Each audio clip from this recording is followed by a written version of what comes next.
Coming up next on the Jeff Crilley Show, you're going to meet Jan Osborn. She is the founder of Dallas Doing Good, and her purpose in life is putting spotlights on stories that are not being told. Her incredible journey just ahead.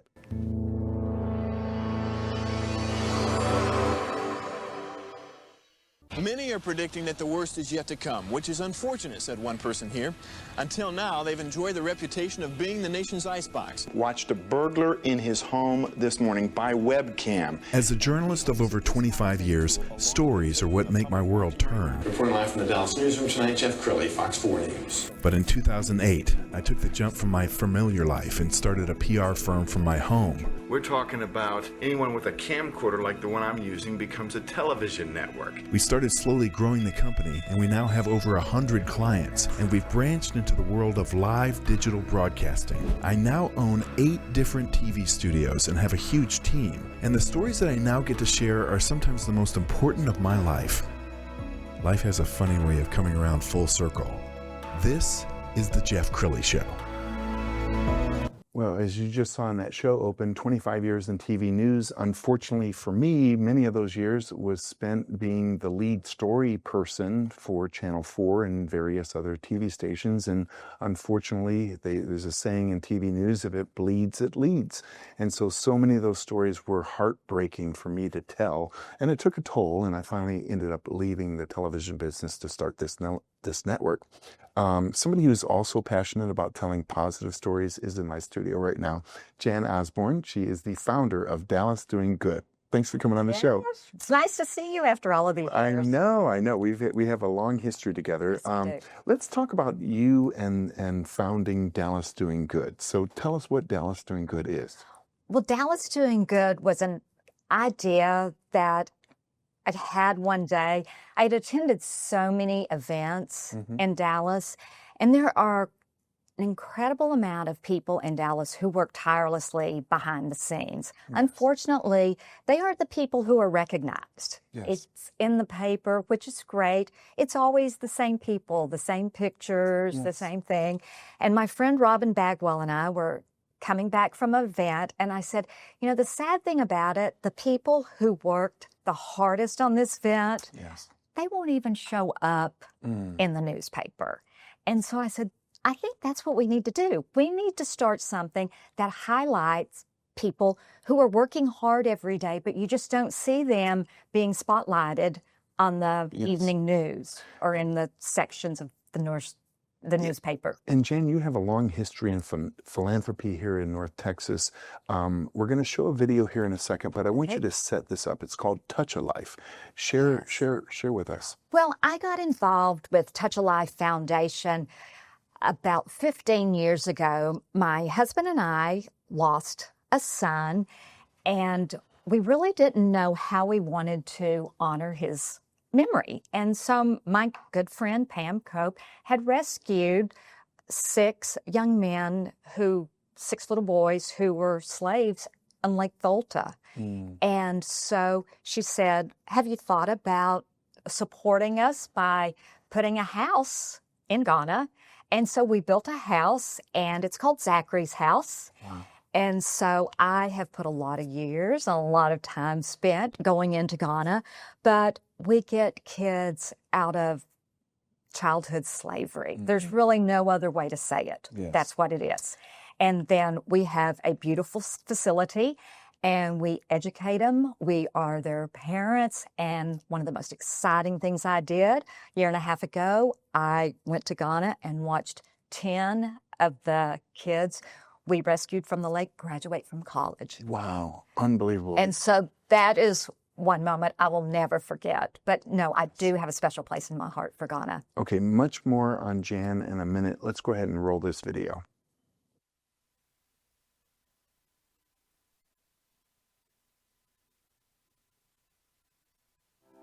If you've not met Jan before, you'll know, because when you do meet her, you never forget her. She is always the first to give to any cause that someone's supporting. She will drop anything if she knows you need a hand, and she'll be there to help you out.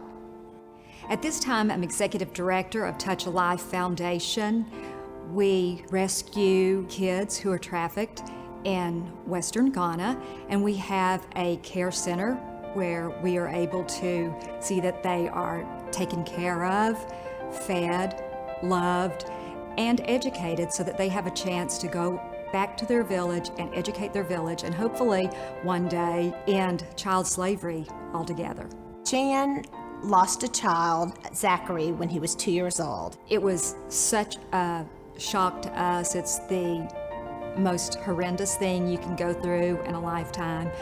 But I knew I needed to dig in and pull myself out, not only for my family, but for myself. And this is when I found out that by really getting in and working and helping others, that it gives me a whole new meaning in life. I found out about Touch a Life through our friends Pam and Randy Coe, and so I contacted her. I knew that we had been through a lot of the same things and that I wanted to help any way that I could. That's when we put our heads together and realized that we needed a new house for the children, and so we built a house in memory of Zachary. It's called Zachary's House.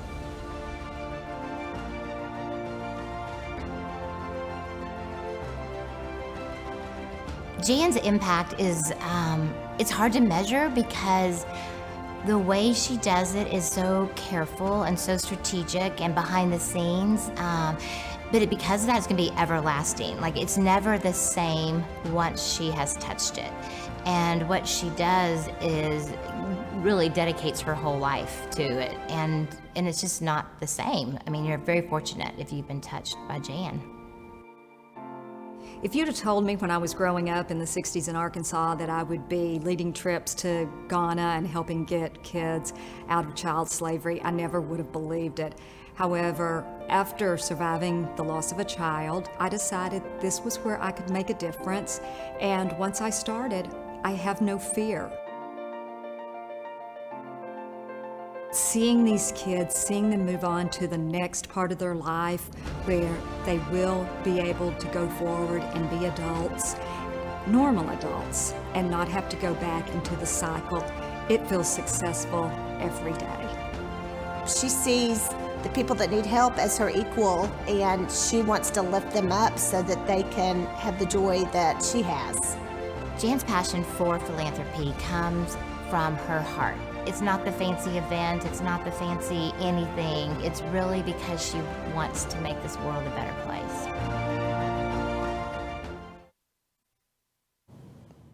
Jan, such a beautiful video, and you're watching it for the first time in years. What gets you emotional right now?